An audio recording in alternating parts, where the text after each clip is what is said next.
Si je dois faire la prison aujourd'hui encore parce que je m'oppose à Mamadi Doumbouya, son intention de rester au pouvoir, je suis prêt à faire la prison. Parce que je fais la prison pour mes convictions. Je ne fais pas la prison parce que j'ai volé. Le FNDC est très ferme là-dessus. Rien ne peut nous amener à reculer face à cette conviction-là. Je voudrais d'abord le rectifier en disant je n'ai pas mené le combat contre la personne d'Alpha Condé. Et le FNDC non plus n'a pas mené le combat contre la personne d'Alpha Condé. Notre slogan était très clair. On a mené le combat contre le troisième mandat. Contre le troisième mandat, contre le changement constitutionnel pour un troisième mandat.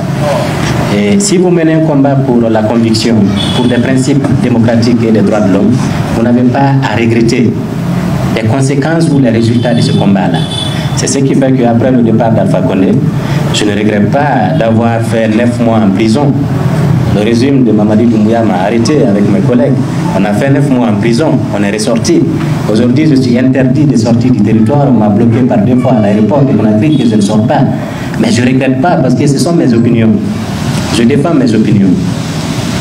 Donc, il est important qu'en tant que citoyen, on puisse, si on veut mener une lutte citoyenne, on doit identifier déjà les thématiques sur lesquelles nous croyons.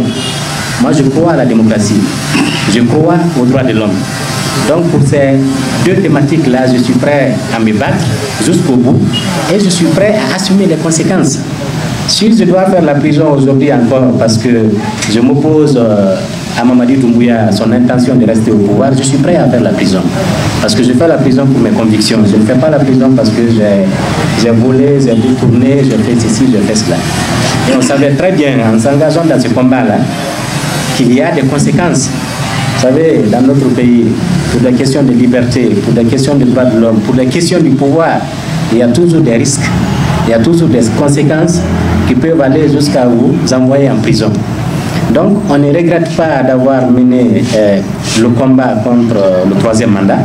Nous avons mené un combat pour la démocratie et l'état de droit et nous continuons encore une fois avec cette transition de mener ce combat pour la démocratie et les droits de l'homme pour que la junte au pouvoir puisse accepter d'organiser les élections libres et crédibles pour rendre le pouvoir aux civils. Et ça, le FNDC est très ferme là-dessus.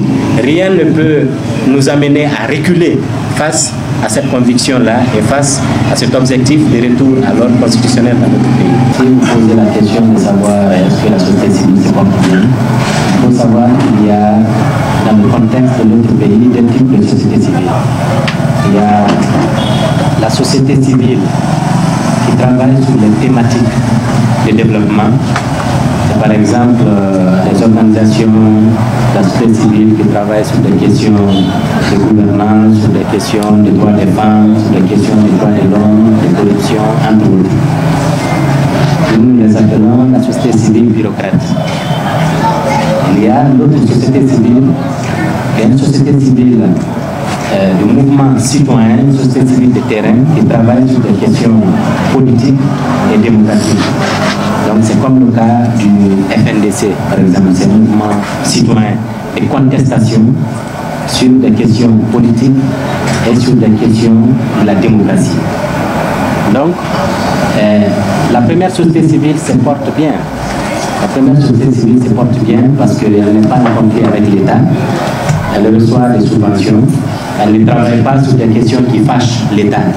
Si vous défendez les droits des femmes, défendez des questions de développement pour accompagner les départements sectoriels, ça ne pose pas de problème, on ne vous envoie pas en prison pour ça. Donc vous travaillez avec l'État, le département technique, avec les partenaires techniques et de développement, ça va, tout se passe bien. Mais pour les mouvements citoyens, la société civile des mouvements citoyens qui travaille sur des questions qui fâchent l'État, qui fâchent le gouvernement, par exemple la question de la démocratie, la question politique, l'état de droit. Et l'état de droit, forcément, vous avez des problèmes.